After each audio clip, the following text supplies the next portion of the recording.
Well, let's get more on this now. Joining me from central London is Steve Rolls from the Transform Drug Policy Foundation. That's a think tank which campaigns to change drugs policy. Steve, very good morning to you and thanks for joining us.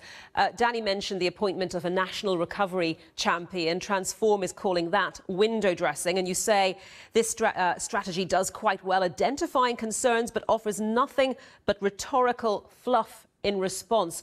Is there anything in it that you find useful?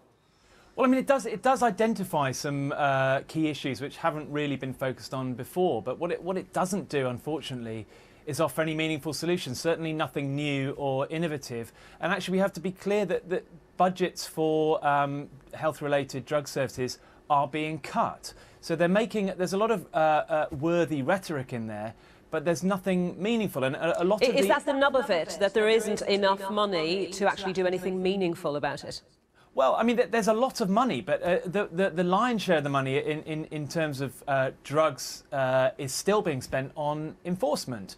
And yet we know that enforcement doesn't deter use, it can't get rid of drug markets, but it actually seems to make things worse. You know, we still criminalise tens of thousands of people a year in this country, and it's expensive and counterproductive, and it doesn't work. It pushes people away from services and it drains resources from services that we know actually do work. So they've got it the wrong way around, and part of the problem is that the drugs issue is dealt with as a crime problem in the Home Office instead of a health problem within the Department of Health where it really belongs. So there's a fundamental sort of disconnect there, and this new strategy does nothing to address that. So you argue that the fundamental approach is wrong. What drugs do you think should be decriminalised? All drugs.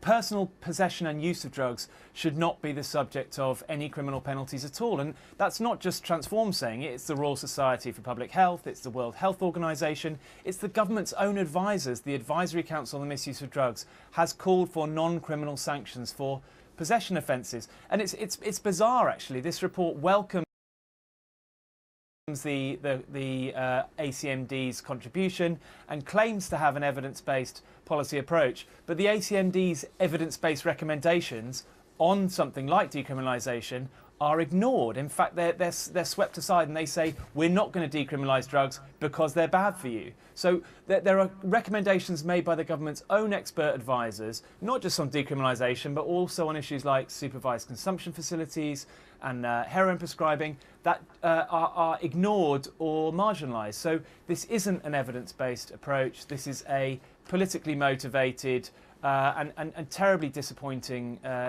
new approach. It's just basically exactly the same as the last strategy, which has failed. You know, we do have this crisis of opiate-related overdoses, which have doubled during the lifetime of the last strategy, but nothing's changed. It's just not good enough.